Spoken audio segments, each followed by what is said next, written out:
So my niche little throwaway video on the trail to Oregon actually found a small audience, and I have to say the comments on it were so nice and supportive. Some people really wanted me to do some more videos on StarKid, and I do have more to say on the subject, so if people want to hear about it, sure. But I'm not about to completely pivot, unfortunately, as I still want to mostly just do what I want on here. But I mean, there's worse fates than doing StarKid content forever. I could just be doomed to recreating the same TikTok of imitating a primary school teacher forever or something, just to stay relevant. But nevertheless, in this video I'll be talking about one of my favourite films of all time, one of my favourite musicals of all time, and an abomination that God stays in heaven to avoid. Before we begin, I just wanted to say that my opinions during the Heathers 2018 section of this video are going to be much more critical than anything else so far seen on this channel. I am a very cynical person in real life, but here I usually like to celebrate things that I enjoy. But for anyone who's been on the internet for more than 5 minutes, it's not going to be anything new to see a video ripping into something. Also, the Heathers TV show is basically universally hated, so hopefully we can all unite behind that. If you're looking to pick a fight with some SJWs in the comments, may I recommend instead a video about, say, time travel, so you can go back to 2012. I'm an adult virgin. Also, if you're not already familiar with Heathers, the series deals with some pretty heavy stuff, so make sure to read the content warnings on the transition slides if that sort of stuff affects you. On with the video.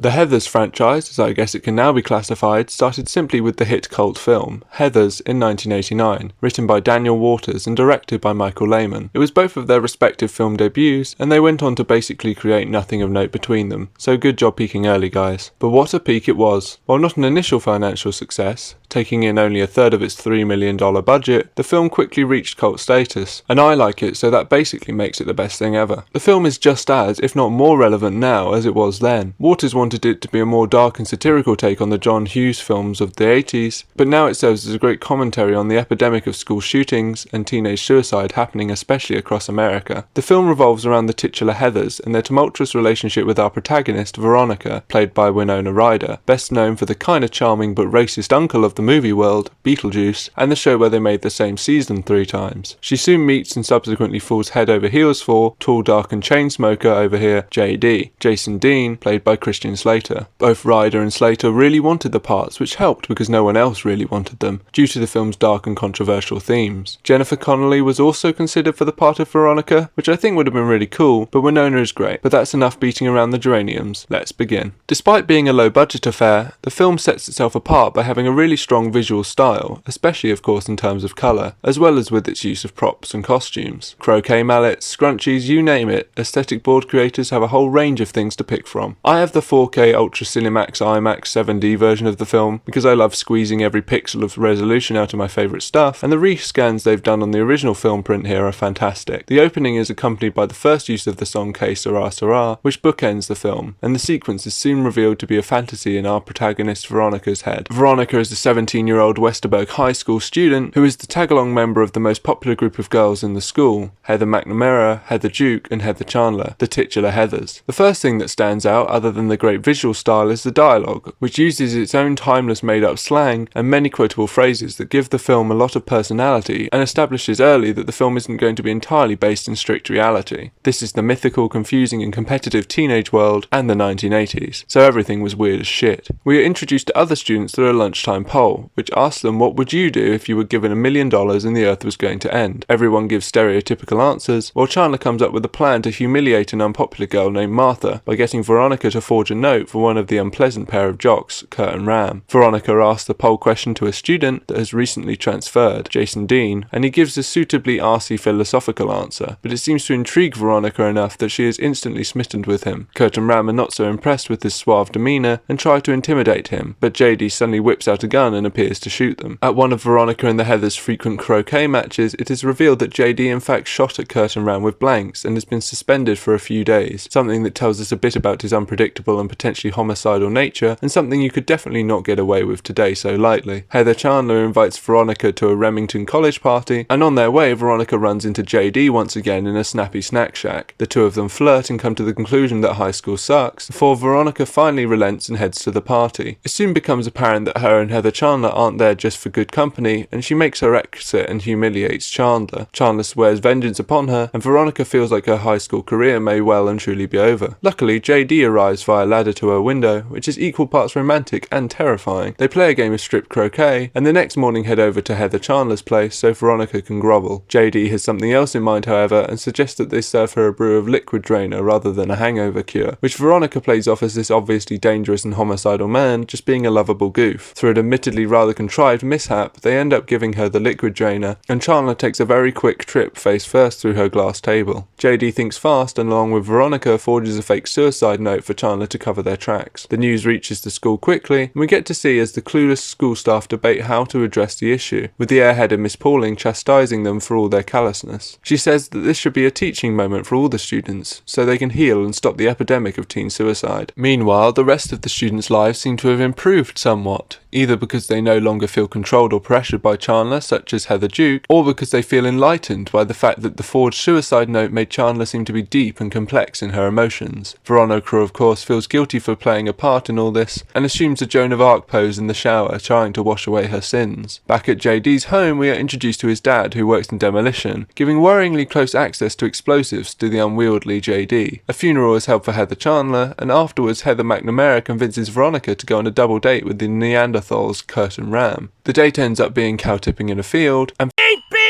Veronica just straight up leaves McNamara to get assaulted while she runs off with JD. Goddamn 80s, man. Rumours spread around of a different story of the night where Kurt and Ram did lewd things with Veronica, and her and JD set up a plan to get their revenge. They are going to lure Kurt and Ram to the forest and shoot them with Ich-Lug bullets, which JD swears 100% are not dangerous. No sir, they just knock people out. Sure, right. They will then frame it as a suicide pact done to hide Kurt and Ram's secret gay love. Mineral water. Oh, come on. A lot of people drink mineral water. It's come a long way. The plan goes about as well as can be expected, and the bodies are discovered by local police, while JD and Veronica narrowly make a getaway. JD tries to convince Veronica that this is what she wanted all along, and the school once again is affected by the news. They attend the funeral where we get the iconic line, "I love my dead gay son," and Veronica finally comes to realise what she's done. She breaks up with JD soon after, but JD is occupied with training his new protege, Heather Duke, who is slowly being moulded into the new Chandler. She begins to collect a list of names on a petition, unaware that she is actually getting them to sign something else for JD. Meanwhile, the downtrodden Martha also attempts to take her own life, but fails, much to the glee of the now sadistic Heather Duke. Veronica makes the case for teens as the voice of a generation to her parents, and slaps Heather Duke for good measure. But the cascade of events is fully in motion now, as Heather McNamara too feels cursed, and the next day attempts to overdose on pills, with Veronica intervening just in time. Heather Duke now rules the school, and is not about to be caught out a second time by Veronica. JD tries once more to get Veronica back, but she makes her way home only to find that JD has already got to her clueless parents, and she tries to hide in her room. She has a twisted dream where JD kills Heather Duke. At the surreal funeral, she sees a vision of Heather Chandler, joking about how much of a better turnout her funeral got, before she wakes up in a cold sweat. Little does she know, however, that JD plans to go much further. He's right outside, and Veronica pretends to hang herself in order to avoid him killing her. He breaks in and reveals that he intends to blow up the entire school, and wishes she could have done it with him. The next day, Veronica storms into school with a mission to stop JD from blowing up the gym and everyone inside. JD overpowers her as she is not quite as prepared to take him on as she thinks, but she gets back up and manages to subdue him, even shooting his middle finger off. Just in the nick of time, she manages to stop the countdown and prevails. Outside on the steps, a wounded JD stumbles out to talk to her one last time, revealing he has the bomb strapped to himself. After a farewell speech, he game ends himself. Veronica returns to the school and takes a symbolism from Heather Duke before asking to hang out with the now recovering Martha.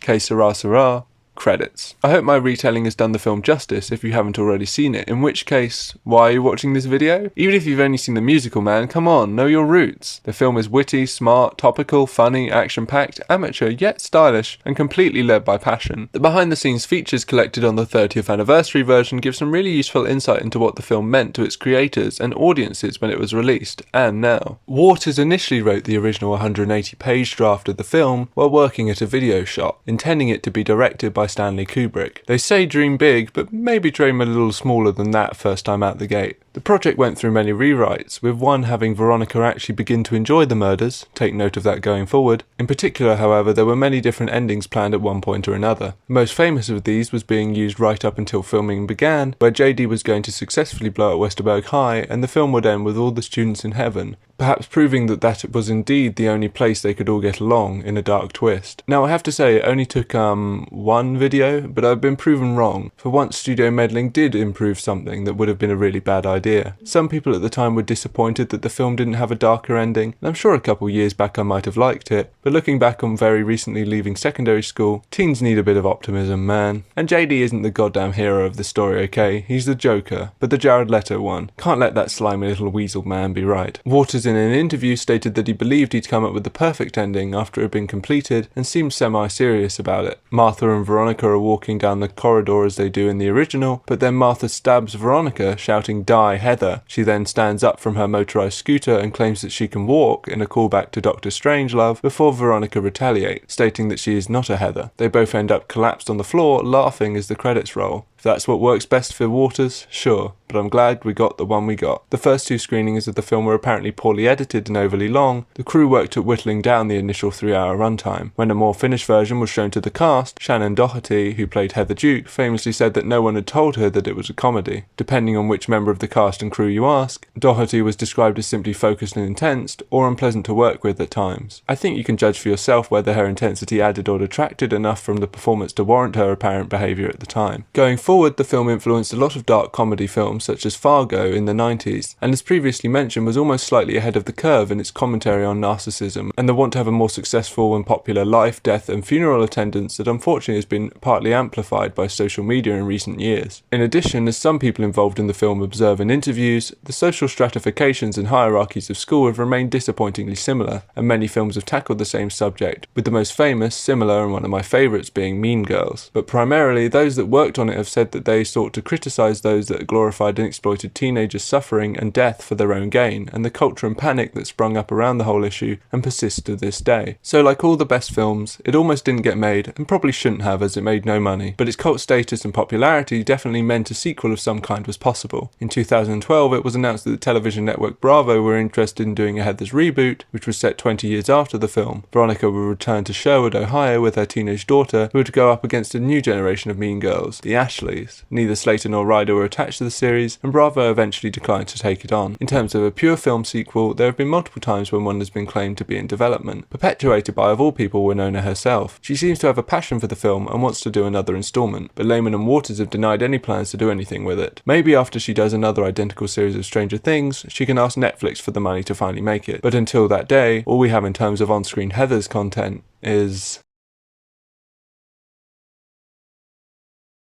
The announcement of the Heathers TV series coincided with me discovering Heathers through the musical from a friend and then watching the film, so I was very eager to devour anything and everything Heathers related. However, as soon as the first trailer dropped, it was immediately obvious there was going to be trouble.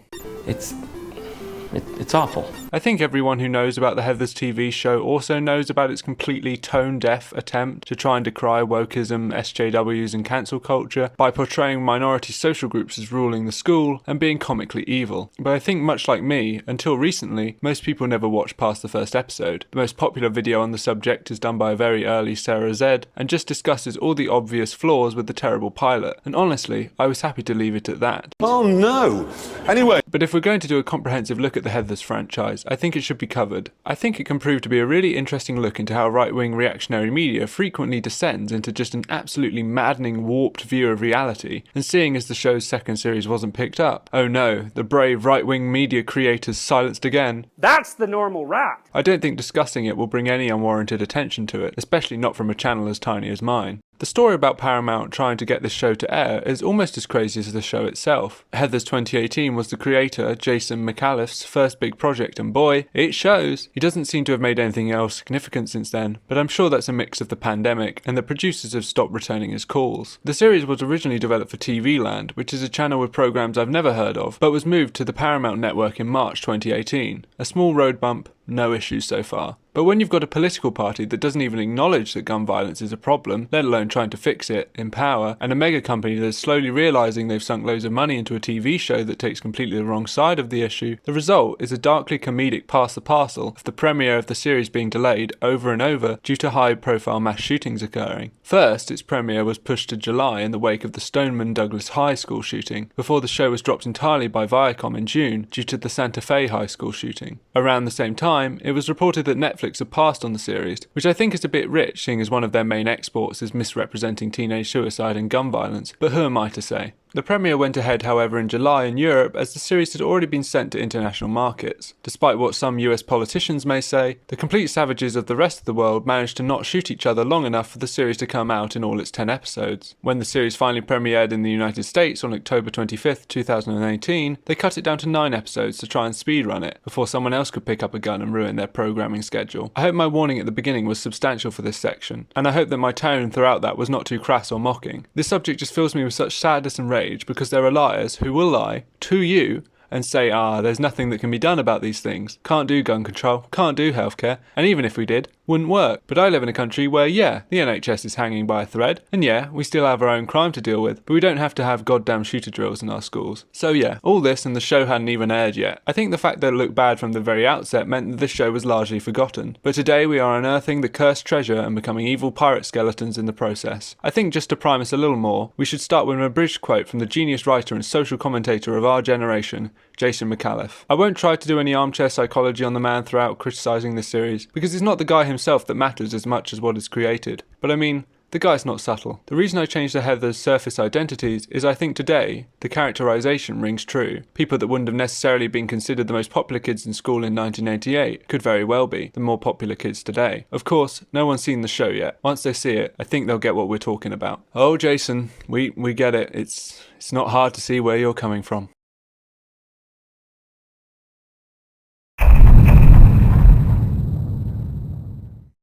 Episode 1 came out as a pilot for the series, I think a little bit earlier than the other ones. At least I saw it somewhere online, and the other episodes didn't seem to be available at that point. Either way, many people stopped watching just after this one episode, so let's see what all the fuss is about. We open on a young Jason Dean, who is watching as his mother burns down their house, with herself inside, and then shoots herself in the head, which is kind of extra for a suicide, but then again, that is what this franchise is all about. It's immediately a potentially fun twist on the original, which was that JD's mother committed suicide by remaining in a building that his dad was demolishing. It's a bit of mystery, it's a bit of intrigue, And also, JD's mother is played by none other than Shannon Doherty, Heather Duke. Can't believe she of all people was the one they got back, but there you have it. Now, I've never watched Riverdale in full, on account of the fact that it is Riverdale, and I haven't watched 13 Reasons Why in full, because it's 13 Reasons Why. But from the knowledge I have on both, I think Heathers is trying to be in the same vein as those series. And why not? They are very popular, so I am told. But then again, so was Asbestos at one point. The only relic of this kind of approach that I actually like is the very girl-bossy but kinda neat UV paint intro, which changes with every episode. It's stylish, it works, the rest is passable up to this point. Okay, so it's still going alright as we move into Westerberg. They have metal detectors in the colours of the Heathers, which could be some interesting commentary going forward. We have a conversation between Veronica and Miss Pauline that has some political undertones, but you could interpret it as actually having something interesting to say about how much people are forced to know themselves from a young age and be a brand, an idea instead of a person, and oh no. I have a question. For God. Why? Yes, at 5 minutes and 43 seconds, and accompanied blasphemously by Nobody Speak by DJ Shadow, cancerous tumour that is to infect the rest of the show with its stupidity arrives. Turns out they weren't trying to be nuanced. No, they were definitely just trying to shit on people, huh? Now, critics have said it better, but if it needs to be said again, no, minorities and cancel culture don't rule our humble schools. I was in high school when this came out. Trust me, wasn't happening. Heather Chandler, our evil woke overlord, takes on poor, bashful, well-meaning Jock Ram and publicly humiliates him for Auschwitz of hate. And as a little side dish to this platter of shit, the dialogue in this show is not good. I love the dialogue in the film. It's not technically amazing, a lot of it is stilted and overwritten, but it's melodramatic in all the best ways. Here, it's just kinda aimless. JD especially here is played far too monotone and pretty. Where Christian Slater channeled Jack Nicholson, this guy channels Bruce Willis in every action movie he's been in for the past 10 years. But we can't hide in the safety of mortal screenplay problems forever. We have to dive back into the Heathers. The show is just amazingly homophobic, and I'm a straight guy, so I don't take these things personally through lived experience, but I'm just pressing that pain button again and again as Veronica says how she thinks it would be revolutionary nowadays to be normal. This is mental gymnastics megamind homophobia, which makes it interesting to talk about, but painful to sit through. At this point, although everything is kind of drenched in a neon piss filter, as I said with the intro, I don't necessarily mind this modernization visually. It seems kind of uninspired and safe, but there's some nice quirks. Heather Chandler takes Veronica to a party, just as in the first film, and Veronica starts to hook up with a guy. People who are actually just trying to exercise consent are just made to look stupid, and Veronica heads back to the party. Again, giga-brained anti-wokeism, which is why I'm amazed everyone collectively actually went, nah, this is bad. Right-wing media is always just a mess, sure. But there are some people that like God's Not Dead and Ben Shapiro's films, probably. But I think this is in the sweet spot of no one on the left likes it because it's bad, and no one on the right likes it because it looks like something for the left. Of course, the disagreement between Chandler and Veronica in this version is that Veronica isn't defensive enough of Chandler's wokeness, so she leaves the party just like I wish I could leave this mortal plane. Veronica is back home writing in her diary with her awful internal monologue before JD comes along as in the original. The relationship between JD and Veronica in the first film wasn't one for the ages. It was very kind of hormonal, but that was the point. If Veronica at any point had been thinking straight and not giving JD fuck me eyes all the time, she wouldn't have been an accessory to killing so many people. Here, they lack chemistry so much, it makes you question how JD's going to convince her to do stuff if she isn't blinded by teenage hotness. JD and Veronica break into Heather's house in order to take a photo of her wearing a Nazi officer's hat. JD explains that his dad collects Nazi war memorabilia, and Veronica is like, yeah, this is just the lesser of two evils. JD, I'm sure he's completely unaffected by having a father who thinks the Nazis being around was a simpler time. Despite the series being 5-ish times the length of the film, they don't mine it for content, which would be respectable if it was going in any kind of interesting direction, which it isn't, and skips right to corn nuts. Unlike in the original, it takes almost no time at all and no cooperation with Veronica for JD to put together his plan to have Chandler's suicide be the symbol for a generation over social media. Despite the fact that they have a whole series worth of time, JD doesn't slowly build to the fact that killing people is the only way in his mind to make the world right. He's just on that shit like his life was always leading to it. Veronica is back in school the next day and, oh god, it's 2018 guys, please. Emoji jokes? Don't they have guys literally poring over millions of tweets to identify what resonates with kids these days? Are we supposed to unfollow her now? Cringe. There's no other word for it. This makes me cringe. It's embarrassing. They could have said something about grief and social media and teen suicide with this series. They approach the topic like a jackhammer to a Ming vase. We get our first of many painful conversations with the almost Greek chorus of ignorance that is the teachers at Westerberg. When once the joke was on them that they were so unconcerned with the safety of their students, now they are just used to point and go, whoa, isn't it weird how the fat kids are cool now? Seeing as we've used up the first act of the movie and lost our main antagonist, Betty Finn is the villain now. But wait, if you weren't already hyped enough for the rest of the series, it turns out Heather Chandler is also alive, because of course she is. I can see why so many people didn't make it past episode 1, because it bombards you with what the creators probably thought was the greatest twist put on something since Polio 2, but anyone with half a brain would see them as systematically ruining any interest anyone would have in the show and where it would go. So for many, they just bleached their eyes, cursed God, and moved on with their life. Not me though. Despite my friends showing me where the off button was on my computer when I was complaining about it to them, I persevered. Episode 2 starts with another flashback, this time to Veronica and Betty Finn's childhood, where they come across the dead body of one of their friends. Like, if the series was just an inoffensive murder mystery and trashy as hell, I could handle it. Of course, the best case scenario is you actually do something good with the source material, but trashy would be fine, I guess. Just not this. And then JD and Veronica are immediately onto post-murder boning. A massive mistake this series makes early on is that it tries to make all the characters psycho, because being a psychopath is what's cool now, right? And by moving JD and Veronica getting it on to after the murder, it just makes them non-human. Like, Veronica's not feeling even a little guilty. Heather Chandler appears ominously outside, but luckily, as well as having premarital sex, JD studied the blade. He has this big fuck-off ancient weapons compartment in his house, which I guess is also his dad's? Either way, it makes you wonder why the hell they didn't lean into this. Why didn't they just portray JD as some weird incel loner guy who becomes obsessed with Veronica like the musical? Sometimes I wish I could be more than just an accessory to these women. But unfortunately, as a gamer, I don't get respect. Like, that would have been a really interesting take on the character and people who statistically actually do cause harm in schools. Oh no, that's why they didn't do it, because it's a real thing.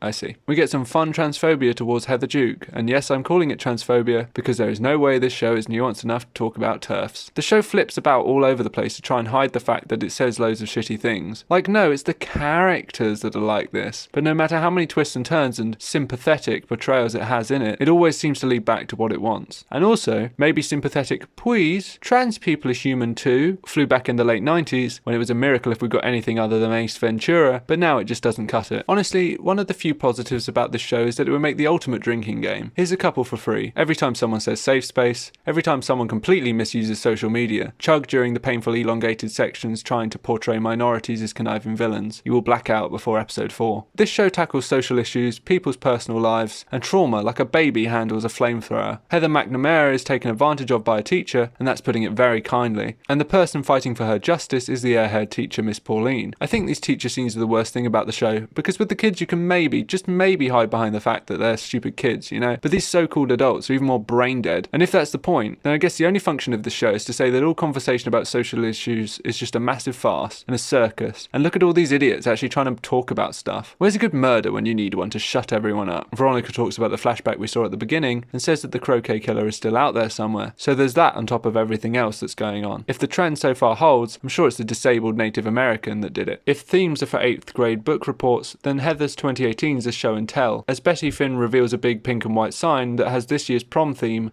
Back to Basics. Damn, revolutionary to be normal. Back to basics. I wonder what the show is trying to say. Heather Chandler makes her grand return and immediately starts culling those who have been disloyal to her, including Heather McNamara. McNamara has so far been guilt-tripped about her manipulative relationship with the teacher, not listened to by her parents or her friends, so hopefully now she can begin to fight to be heard, just like in the movie and the musical and, oh no, she just slits her wrists and kills herself. The suicide of the girl, who is supposed to be the ray of hope in this messed up world of Heather's, is drawn out to pornographic levels. And that's our dramatic end of episode 2B. All hope in the Heather's world is just crushed, and all we are left with is a bunch of caricatures, psychos, and people who believe and stand for nothing. Can't wait.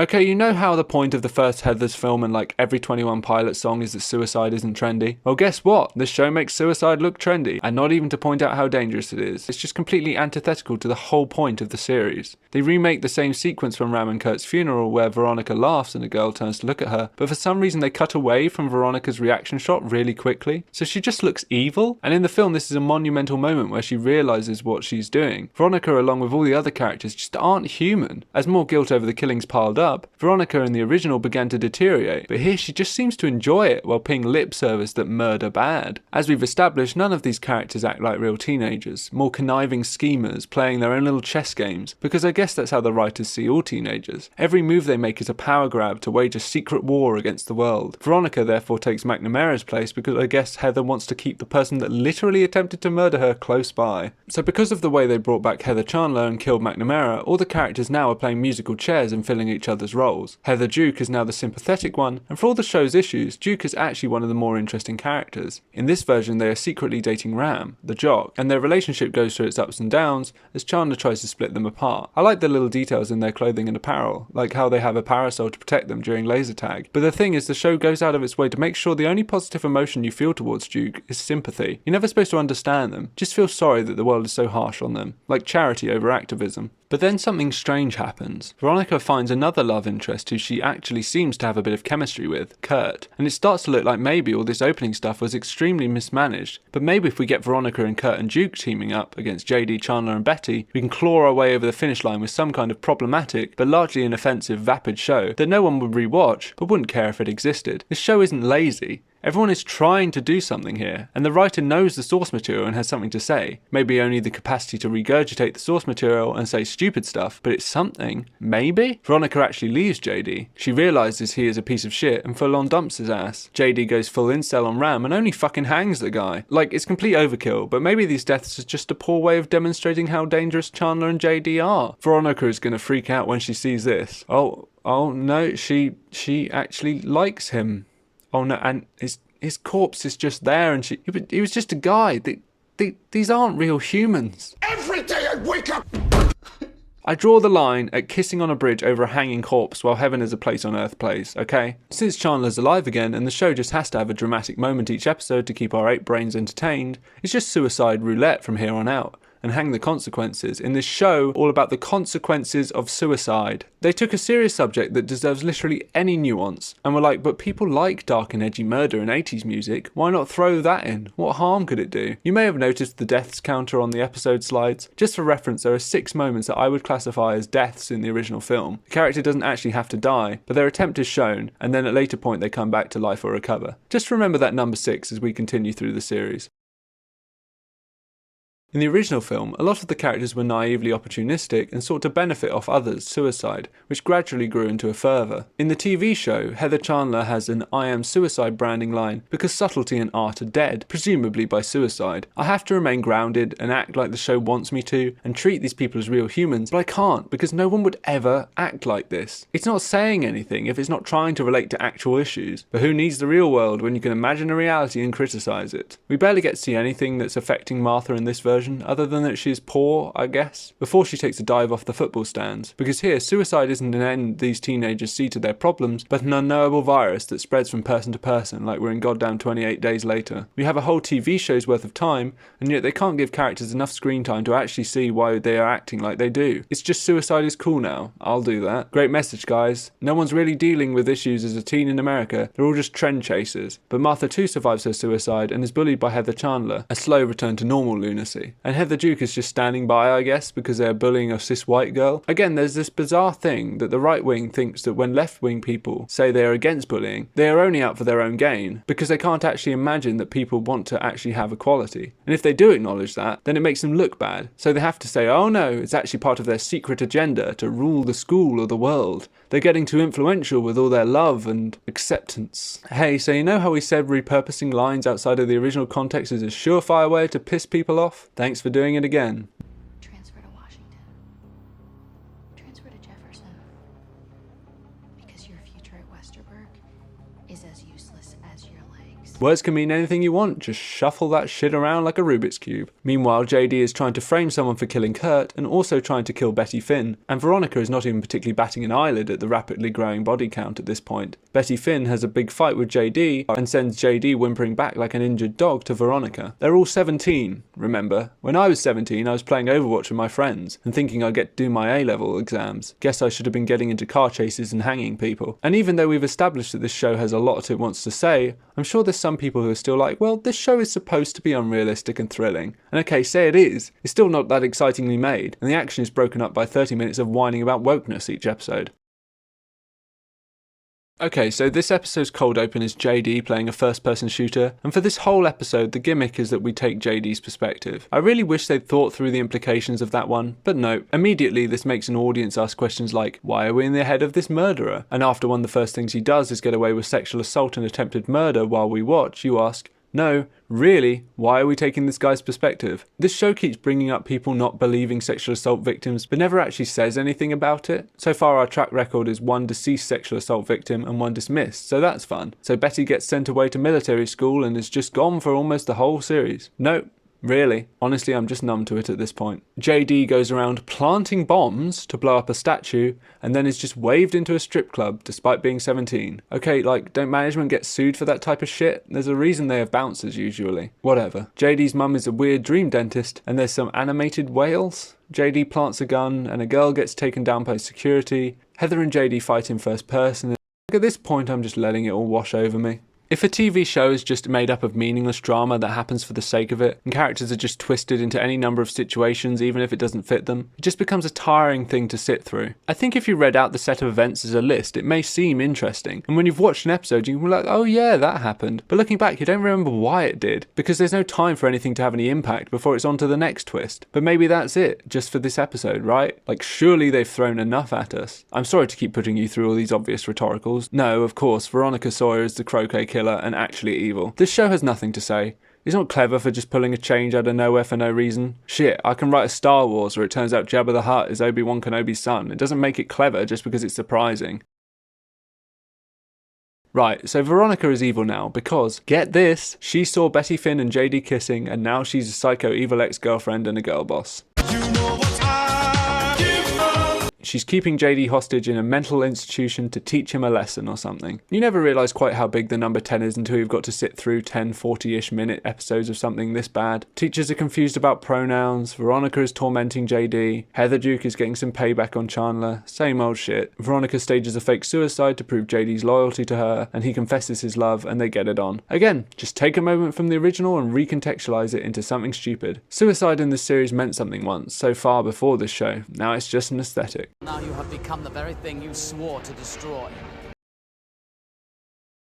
As a Brit, I fully believed that Will and Kate would go around murdering children, but then I realised it was JD and Veronica in masks. This relationship can't even be considered toxic anymore, it's just discount Harley Quinn and the Joker. Chandler goes on to become friends with Martha for a while. You don't really think for a second much is going to come of it, because if any of these characters actually did grow to be better, then how could the show handle someone who isn't a psycho murderer out for their own gain? They'd actually have to deal with someone who wants to improve the situation. Yuck. Will and Kate are back killing indiscriminately. Wait, can I get sued for saying this? JD and Veronica are back killing indiscriminately as they choose shitty teacher guy who is now trying to roofie someone's drink as their next victim. This would work if they were only targeting shitty people on some kind of incredibly misguided justice murder rampage. Their track record is just anyone at this point without rhyme or reason. They kill him by hooking up the car exhaust to his car window. Remember how this show is about being against suicide? Alright, sure, whatever. They frame Heather Duke because characters on this show are square puzzle pieces that just fit next to any other piece. Join us next episode with What a twist! the principal murders Veronica because fuck it. Okay, I was just kidding, but you actually believed me for a second there, didn't you? All the teachers have guns now. This series uses political talking points like a fucked up pick and mix. Just shove your hand in the bag and pick them out. Sure, why not talk about gun control too? Nothing means anything. And guess what? Ah! They shoot the lady who gives them a gun and they fucking die. How many times can I say this show used to be about how death affected people before I just sound like a broken record? But no, the episode decides it's going to be about school shootings. Someone else might have suggested that this whole series be about the very real and complex issue of school shootings, but they feel like a single satirical episode is all they need. Meanwhile, Duke and Chandler tie up Veronica and read through her diary. But like, taking a step back, are we supposed to root for her survival in this situation? Or is this the good guys tying up the bad guy? Like maybe this show really wants to create complex characters and no one is the good guy? But you're right, no one is. And when the Heathers learn that Veronica is a murderer for real, like actual murderer, they're not like, should we go to the police? No, they're like, we're going to put you on blast at school. Like, excuse me? The way this resembles like a fan fiction, like Sherlock Tumblr style, like murder is the new sexy fan fiction. There's a reason we all left that behind a while ago. Do not check my online paper trail. And then Heather Duke says, Calm down, Heather. We all kill people. like, no, we don't. This show is so far removed from reality and yet it still is claiming it's saying something. While JD is filming video testimonies of everyone at Westerberg High and scouting out a location to destroy the school, by moving the cosmic Heather's chess pieces around the board, Heather and Veronica become a team, so the prom is going ahead as planned. Episode 9 opens with JD killing Kurt, and of course because nothing is sacred, Jason couldn't get his sticky regurgitating paws off I Love My Dead Gay Son. I loved my dead, non-threatening gay son.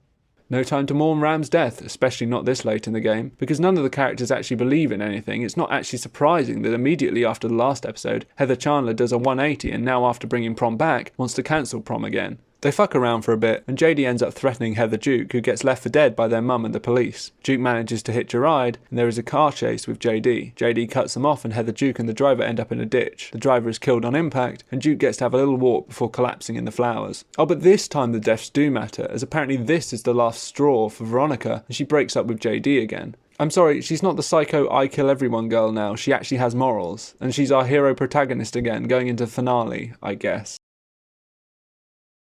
3 murderers are going to prom, and like, what, I'm supposed to root for one of them to win? Or just await a bloodbath gleefully? If this was 3 supervillains going to kick the crap out of each other, sure. But no, it's an incel, a psycho ex-girlfriend, and a social justice warrior walk into a bar joke. So yeah, they just gave up on the Veronica as a psycho story. Like, she was fine with Ram getting hung, and actually legit for real murder that she did, but now she's upset that other people are being killed and appealing to JD's better nature. And this final episode just feels like the ending to another show where JD had like a motive for his actions. He has barely ever waxed lyrical about his motivations up to this point, because he's been too focused on his weird murder relationship with Veronica.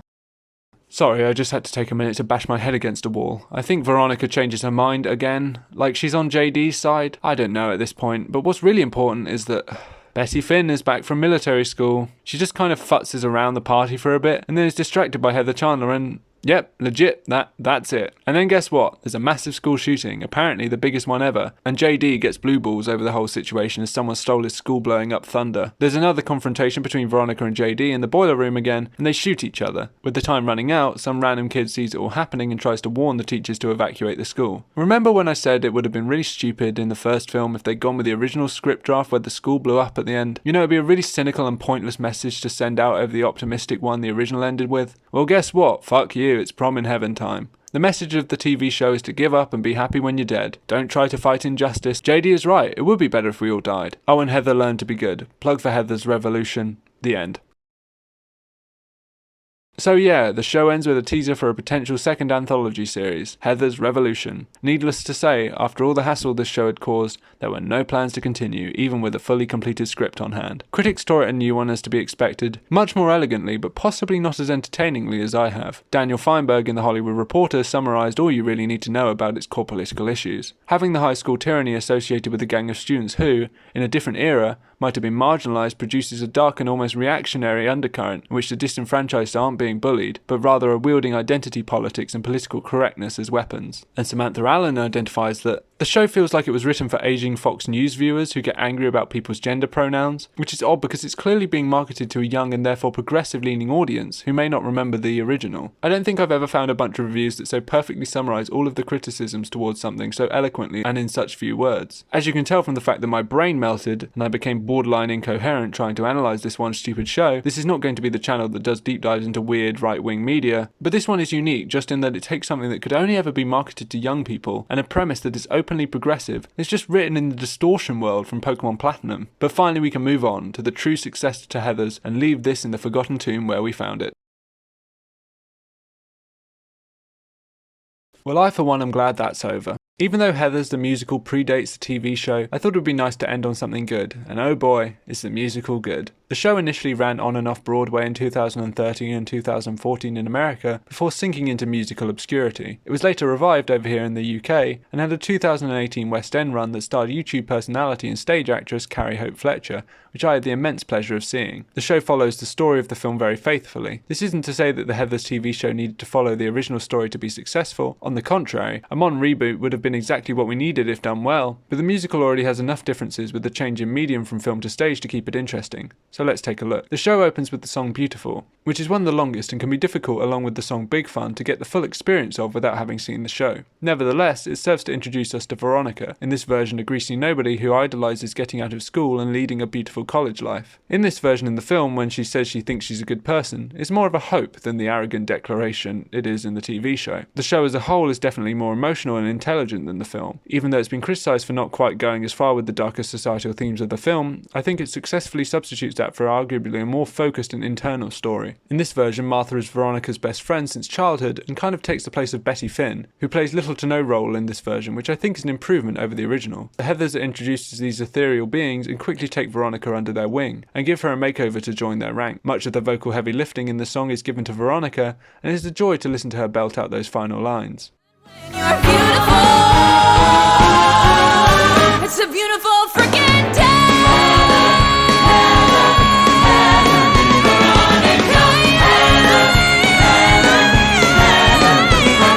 There are slight differences in all the lyrics of the songs, as well as the new songs added and removed for later versions. The language in the original book is crass in places, and I can see why it was edited, but I think making Veronica a bit more judgmental, and the other teenage characters more scathing in their remarks, is a better emulation of what high school is actually like, at least in my experience. The first run of the show is the misery business of musicals. Fun to look back on in context, but maybe should be retired from the set list, you know? Candy Store is perhaps the most famous and popular of all the songs from the musical, and for good reason. Clocking in at just under 3 minutes with minimal interruptions and upbeat villain introduction charm, is one of the easiest to just listen to on its own. The lyrics are snappy and fun, and tells the audience everything you could possibly want to know about the three Heathers. We're introduced to JD, who ends up in this version getting into a fist fight with Kurt and Ram. They fight in slow motion while Veronica sings a ballad called Fight For Me. I think this song is a bit unremarkable, although it does have one of the best openings to a song ever with the chorus of Holy shit, holy shit, holy shit, holy shit, holy shit, holy shit, holy shit, holy shit, holy shit.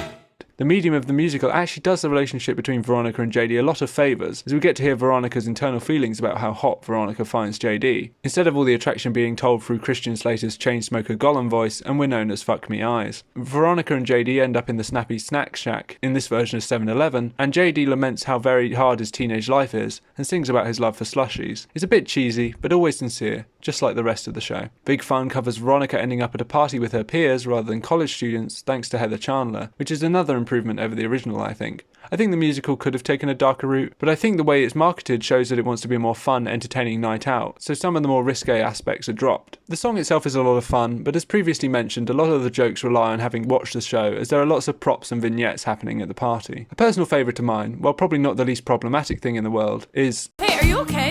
I didn't need your help. Thanks, Heather, but I don't really have to vomit right now.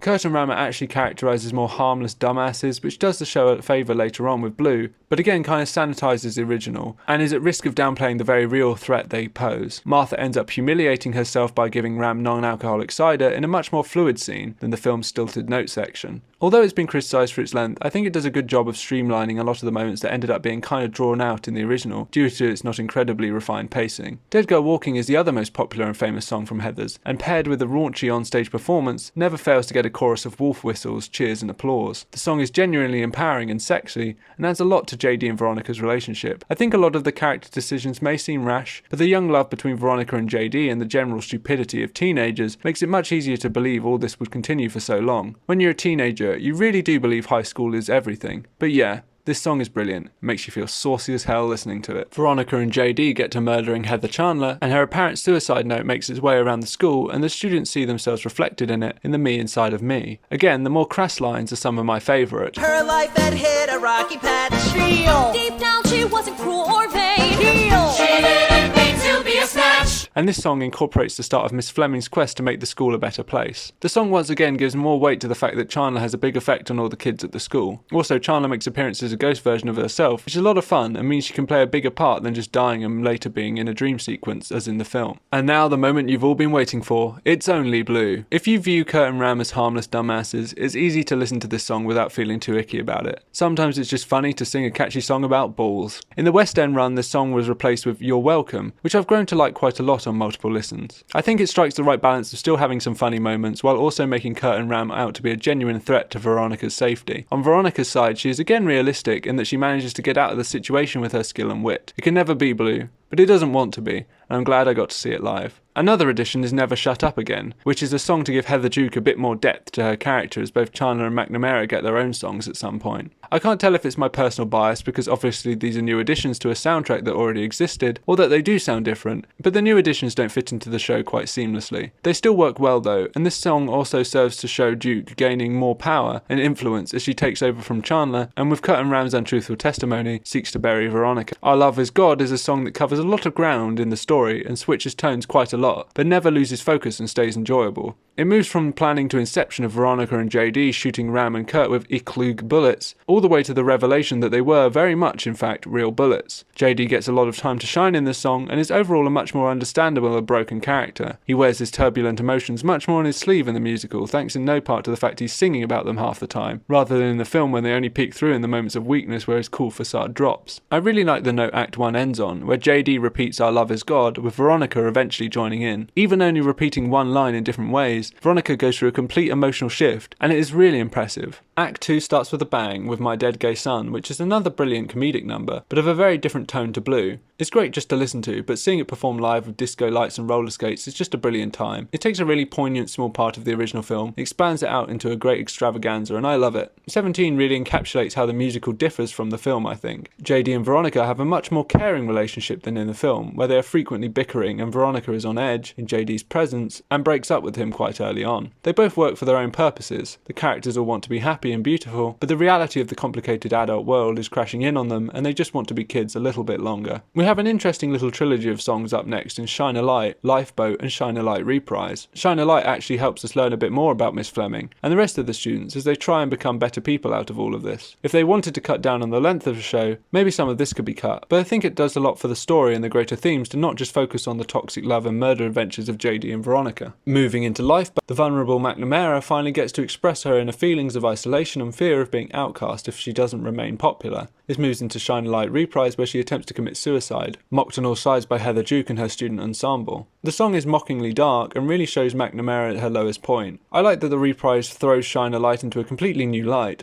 and it's really a great section overall. Luckily, Veronica is on hand to help her make her way through it all. You hear that, Heathers 2018? Nice if your characters can overcome their troubles. Another new song is implemented here in the West End version called I Say No, sung by Veronica. I think it's weird that Heathers didn't already have a breakup song, but maybe it's because they were already pushing the amount that they had. Again, I think it very well toes a line and does not cross over into girl boss territory, and Carrie's performance on this one especially really sells it. If we needed more of a definitive statement that Veronica and JD are Splitsville, here it is. Now moving into the finale, we get for me the black sheep of the musical, Kindergarten Boyfriend, sung by Martha. For the most part, I think the song is good, and I like that Martha gets the song to tell us how she's feeling, and it builds to a good crescendo. It's just for me personally, I'm not a huge fan of the song's imagery, like the scabs and the napping in preschool. I know that's the point, but little kids getting their sticky grubby fingers on things and scabs and stuff is just not for me. Yo Girl sees the return of the ghostly Heather Chandler accompanied by Ram and Kurt as they haunt Veronica with guilt as she tries to hide herself from JD. She argues with her parents as in the film and makes it to her room. We immediately transfer into Meant to Be Yours, which is a favourite of mine, as I like how much JD deteriorates in this song and gives a mad, passionate performance. His counting to 1,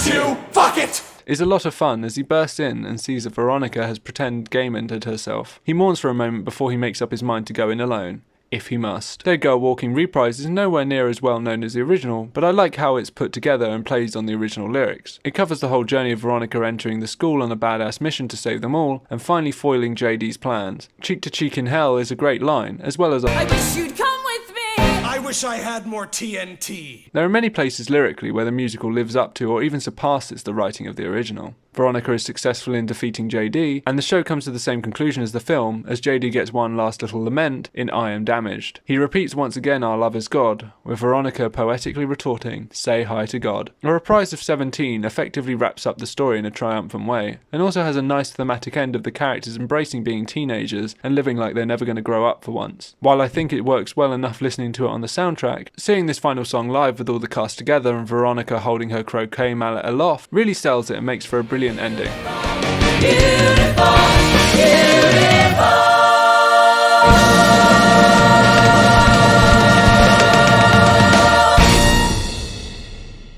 While Heathers is one of my favourite musicals, I can see why not all musical critics are on board with it. The musical is unnecessarily long and bloated at times, especially with the added songs and moments from the West End version. As for the music itself, a lot of criticism has been levelled at it not being 80s enough and too brassy. I personally don't have an issue with this. Even though I like the original soundtrack, I'm not sure if having it be more 80s styled or synthy would really make it any better. I think the music as it stands is catchy, fun, more traditionally fitting for a stage musical, and fits the tone of the more bubbly, emotional, optimistic focus they've gone with rather than the darker tone of the original. While I think that the musical does suffer a bit from being slightly over-sanitized, or maybe I just like men singing about their balls, I think that a lot of the edits were made to make it more accessible to a younger crowd, and I think that's fine. I think it fits with how the story has shifted to be less of a commentary on society as a whole, and more on how the characters just trying to survive being teenagers turns violent and dangerous. I disagree with the criticism that the characters are more cartoon-like and that the characters have always been kind of cartoony and evil. Like, not everyone is so extra that they bring a revolver and a bomb with a ticking clock to school. If anything, I think the musical goes out of its way to make the characters more real through their emotions and relationships.